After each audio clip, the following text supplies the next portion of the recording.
Assalamualaikum warahmatullahi wabarakatuh. Kami dari kelompok 2 akan mempresentasikan materi mengenai prinsip ekonomi. Muamalah. Pengertian muamalah. Muamalah menurut Kamus Besar Bahasa Indonesia adalah hal-hal yang termasuk urusan kemasyarakatan seperti pergaulan, perdata, dan sebagainya. Dalam fikih Islam, muamalah itu tukar-menukar barang atau sesuatu yang memberi manfaat dengan cara yang ditentunya. Dalam melakukan transaksi ekonomi seperti jual beli, sewa menyewa, dan utang piutang dan pinjam meminjam, Islam melarang beberapa hal, diantaranya seperti tidak boleh mempergunakan cara-cara yang batil, tidak boleh melakukan kegiatan riba, dan tidak boleh dengan cara-cara zalim. Macam-macam muamalah.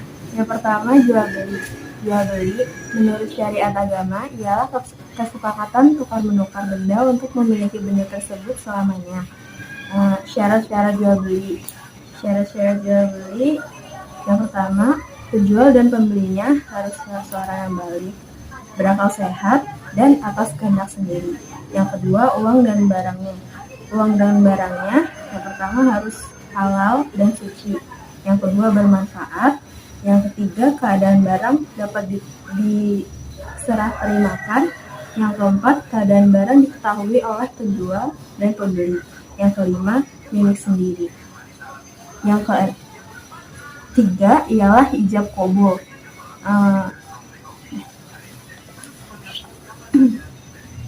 Yang B ada khiyar.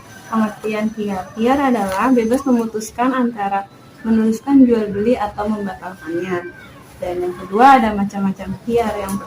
Khiyar itu dibagi menjadi 3. Yang pertama ada khiyar majelis, khiyar syarat, dan khiyar aibi atau cacat. Khiyar majelis adalah selama penjual dan pembeli masih berada di tempat berlangsungnya transaksi atau tawar-menawar. Yang kedua ada khiyar syarat. Khiyar syarat adalah khiyar yang dijadikan syarat dalam jual beli. Yang ketiga ada khiyar aibi atau cacat. Adalah pembeli boleh mengembalikan barang yang dibelinya jika terdapat cacat yang dapat mengurangi kualitas atau nilai barang tersebut. Namun hendaknya dilakukan sesegera mungkin. C. Riba. Riba adalah bunga uang atau nilai lebih atas penukaran barang. Biasanya sering terjadi dalam pertukaran bahan makanan, perak, emas, dan pinjam meminjam. Riba, apapun bentuknya, dalam Islam hukumnya haram. Sanksi hukumannya juga sangat berat. Menghindari riba, apabila mengadakan jual beli barang sejenis seperti emas dengan emas atau perak dengan perak, ditetapkan syarat. Yang pertama, sama timbangan ukurannya, atau dilakukan serah terima saat itu juga, dan berupa tunai. Apabila tidak sama jenisnya, seperti emas dan perak, boleh berbeda takarannya, namun tetap harus secara tunai dan diserah terimakan saat itu juga, kecuali yang berlainan jenis dengan perbedaan seperti perak dan beras. Dapat berlaku ketentuan jual beli sebagaimana barang-barang yang lain. Yang kedua ada macam-macam riba. Macam-macam riba dibagi menjadi 4. Yang pertama ada riba fadli. Riba fadli adalah pertukaran barang sejenis yang tidak sama timbangannya. Yang kedua ada riba qoti, adalah pinjam meminjam dengan syarat harus melebihi kelebihan saat mengembalikannya. Yang ketiga ada riba yadi, adalah akad jual beli barang sejenis dan sama timbangannya, namun penjual dan pembeli berpisah sebelum melakukan serah terima. Yang keempat ada riba nasi'ah, adalah akad jual beli dengan penyerahan barang beberapa waktu kemudian. Yang kedua ada utang piutang. Pengertian utang piutang.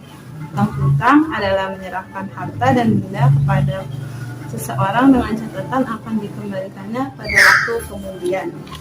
Rukun utang piutang ada 3, yaitu yang berpiutang dan yang berutang. Yang kedua ada harta atau barang, dan yang ketiga atas kesepakatan. 3. Sewa menyewa. Sewa menyewa dalam fikih Islam disebut ijarah. Artinya Imbalan yang harus diterima oleh seseorang atau jasa yang diberikannya. B. Syarat dan rukun sewa menyewa. Yang pertama ada yang menyewakan dan yang menyewa haruslah telah balik dan berakal sehat. Yang kedua ada sewa menyewa dilangsungkan atas kemauan masing-masing bukan karena dipaksa. Yang ketiga ada barang tersebut menjadi hak sepenuhnya orang yang menyewakan atau walinya. Yang keempat ada ditentukan barangnya serta keadaan dan sifat-sifatnya. Yang kelima, manfaat yang akan diambil dari barang tersebut harus diketahui secara jelas oleh kedua pihak. Yang keenam, berapa lama memanfaatkan barang tersebut harus disebutkan dengan jelas. Yang ketujuh, harga sewa dan cara pembayarannya juga harus ditentukan dengan jelas serta disepakati bersama. Dalam hal sewa menyewa atau kontrak tenaga kerja harus diketahui dan disepakati bersama sebelumnya hal-hal berikut. Yang pertama, jenis pekerjaan dan jam kerjanya. Yang kedua, berapa lama masa kerja. Yang ketiga, berapa gaji dan bagaimana sistem pembayarannya. Harian, bulanan, mingguan, ataukah borongan. Yang keempat, tunjangan-tunjangan seperti transport, kesehatan, dan lain-lain kalau ada. Lalu syirkah. Secara bahasa, kata syirkah atau perseroan berarti mencampurkan dua bagian atau lebih sehingga dapat dibedakan antara bagian yang satu dengan bagian yang lain. Sedangkan menurut istilah, syirkah adalah suatu akad yang dilakukan oleh dua pihak atau lebih untuk melakukan suatu usaha dengan tujuan mencari keuntungan. Lalu ada juga rukun dan syarat syirkah. Ada 3, yaitu 1, dua belah pihak yang berakad. Yang kedua, objek akad yang disebut juga ma'qud alaihi mencakup pekerjaan atau modal. 3, akad atau yang disebut juga dengan istilah sigat. Sedangkan macam-macam syirkah itu dibagi menjadi beberapa macam. Yang pertama, syirkah inan. Syirkah inan adalah syirkah antara dua pihak atau lebih yang masing-masing memberi kontribusi kerja amal dan modal mal. Yang kedua, ada syirkah abdan. Syirkah abdan adalah syirkah antara dua pihak atau lebih yang masing-masing hanya memberi kontribusi kerja atau amal tanpa kontribusi modal. Yang ketiga ada syirkah wujuh. Syirkah wujuh adalah kerjasama karena didasarkan pada kedudukan, ketokohan, atau keahlian atau wujuh seseorang di tengah masyarakat. Lalu yang keempat ada syirkah mufwadah. Syirkah mufwadah adalah syirkah antara dua pihak atau lebih yang menggabungkan semua jenis syirkah di atas. Lalu ada juga mudharabah. Mudharabah adalah akad kerjasama usaha antara dua pihak. Lalu yang keenam ada musaqah, muza'arah, dan muqarabah.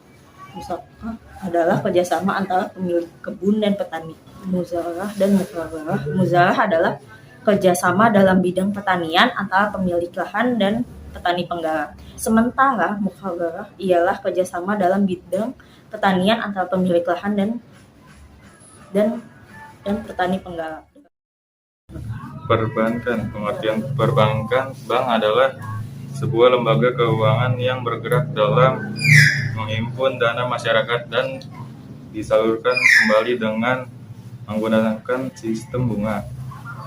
Hakikat dan tujuan bank ialah untuk membantu masyarakat yang memerlukan. Bank dilihat dari segi penerapan bunganya dapat dikelompokkan menjadi 2, yaitu seperti bank konvensional ialah bank yang fungsi utamanya menghimpun dana untuk disalurkan kepada yang memerlukan, baik perorangan maupun badan usaha. Bank Islam atau bank syariah ialah bank yang menjalankan operasinya menurut syariat Islam. Bank syariah menggunakan beberapa cara yang bersih dan riba, misalnya seperti 1. Mudharabah, yaitu kerjasama antara pemilik modal dan pelaku usaha dengan perjanjian bagi hasil dan sama-sama menanggung kerugian dengan persentase sesuai perjanjian. 2. Musyarakah, yakni kerjasama antara pihak bank dan pengusaha di mana masing-masing pihak sama-sama memiliki saham. 3. Wadiah, yakni jasa penitipan uang, barang, dan deposito maupun surat berharga. 4. Qardul hasan, yakni pembiayaan lunak yang diberikan kepada nasabah yang baik dalam keadaan darurat. 5. Murabahah, yaitu suatu istilah dalam Islam yang menggambarkan suatu jenis penjualan di mana penjual sepakat dengan pembeli untuk menyediakan suatu produk dengan ditambah jumlah keuntungan tertentu di atas biaya produksi. Asuransi syariah. 1. Prinsip-prinsip asuransi syariah. Asuransi berasal dari bahasa Belanda, yaitu asuransi yang artinya pertanggungan. Dalam bahasa Arab yang dikenal dengan al-tamin, yang berarti pertanggungan, perlindungan, keamanan, ketenangan, atau bebas dari perasaan takut. Si penanggung disebut muamin dan tertanggung disebut mustamin. Asuransi dalam ajaran Islam merupakan salah satu upaya seorang muslim yang didasarkan nilai tauhid. Setiap manusia menyadari bahwa sesungguhnya setiap jiwa tidak memiliki daya apapun ketika menerima musibah dari Allah Subhanahu wa taala. Baik berupa kematian, kecelakaan, bencana alam maupun takdir buruk yang lainnya. Dalam ajaran Islam, musibah bukanlah permasalahan individual, melainkan masalah kelompok. Walaupun musibah ini hanya menimpa individu tertentu, banyak pula hadis Rasulullah yang memerintahkan umat Islam untuk saling melindungi saudaranya dalam menghadapi kesusahan. Berdasarkan ayat Al-Quran dan riwayat hadis, dapat dipahami bahwa musibah ataupun risiko kerugian akibat musibah wajib ditanggung bersama. 2. Perbedaan asuransi syariah dan asuransi konvensional. Prinsip asuransi syariah tersebut berbeda dengan yang berlaku di sistem asuransi konvensional, yang menggunakan prinsip transfer risiko. Seseorang membayar sejumlah premi untuk mengalihkan risiko yang tidak mampu dia pikul kepada perusahaan asuransi. Dengan kata lain, telah terjadi jual beli atas risiko kerugian yang belum pasti terjadi. Disinilah cacat perjanjian asuransi konvensional, sebab akad dalam Islam mensyaratkan adanya sesuatu yang bersifat pasti, apakah itu berbentuk barang ataupun jasa. Perbedaan yang lain pada asuransi konvensional dikenal dana hangus, di mana peserta tidak dapat melanjutkan pembayaran premi ketika ingin mengundurkan diri sebelum masa jatuh tempo. Setidaknya ada manfaat yang bisa diambil kaum muslimin dengan terlibat dalam asuransi syariah. Manfaat yang diambil diantaranya bisa menjadi alternatif perlindungan yang sesuai dengan hukum Islam. Syariah merupakan sebuah prinsip yang bersifat universal sehingga semua pemeluk agama dapat menggunakannya. Sekian dari kelompok kami, kurang lebihnya mohon maaf. Assalamualaikum warahmatullahi wabarakatuh.